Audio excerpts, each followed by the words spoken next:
پچھلے سال بھی یہ بات کہی تھی، پھر کہنا چاہتا ہوں۔ شعبان کا مہینہ چل رہا ہے، اس میں پچھلے سال 11، 12، 13 شعبان کے آس پاس مسلسل فون آ رہے تھے، مولانا صاحب عرفہ کب ہوگا، عرفہ کب کرنا۔ میں نے جتنی مدت بھی علم دین حاصل کرنے میں گزاری ہے، چاہے وہ مدرسہ نازنیہ کے 12 سال رہے ہوں اور چاہے حوزہ علمیہ قوم کے 7-8 سال رہے ہوں، اس کل مدت میں نے لفظ عرفہ کو 9 ذی الحجہ کی تاریخ سے جوڑا پایا۔ عرفہ یعنی 9 ذی الحجہ کا دن جب حاجی میدان عرفات میں حج کا آغاز کرتا ہے، میدان عرفات میں جا کے زوال کے وقت سے لے کے غروب تک وہاں رہنا یہ واجب ہے۔ اس کے بعد وہاں دعائیں، توبہ، استغفار، یہ سب مستحبات ہے۔ یہ ہے عرفہ۔ ہمارے ماحول میں نہ جانے کہاں سے آیا ہے یہ سب جو 13 یا 14 یا 12 شعبان کو ہوتا ہے، جسے عرفہ کہا جاتا ہے۔ جتنا میں ماہر خواتین سے سمجھ سکا ہوں، ماہر شریعت ہے نا،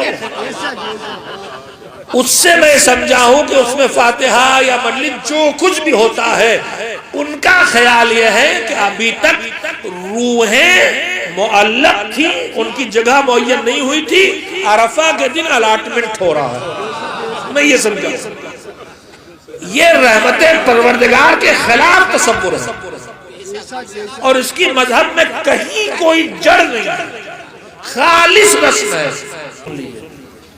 خراسان کے علاقے میں ایک رسم ہے ایرانیوں میں کہ وہ 12، 13، 14 رمضان شعبان کو قبرستانوں میں جا کے اور ان کے لیے اصالہ ثواب کرتے ہیں، اور یہ رسم اسلام سے پہلے کی ہے، دور مجوسیت کی ہے، دور مجوسیت کی رسم ہے جو اس علاقے میں مسلمانوں میں باقی رہ گئی۔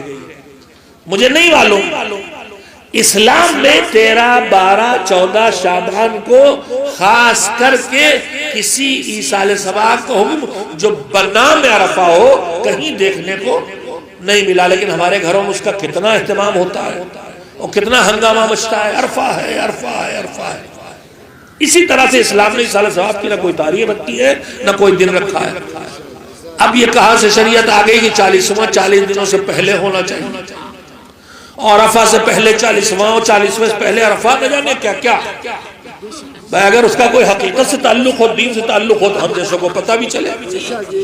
اور جب وہ ذہن خواتین کا اجاگر کیا ہوا ہے جس کا مذہب سے کوئی رشتہ نہیں، تو آپ کو سمجھنا چاہیے میرے عزیزو، مولا کہہ رہے ہیں کہ میں سب کمیاں برداشت کروں گا مگر عقل کی کمی تم سے برداشت نہیں کروں گا۔ میں سب کمیاں برداشت کروں گا مگر میں کسی صورت بھی دین کی کمی تم سے برداشت نہیں کروں گا۔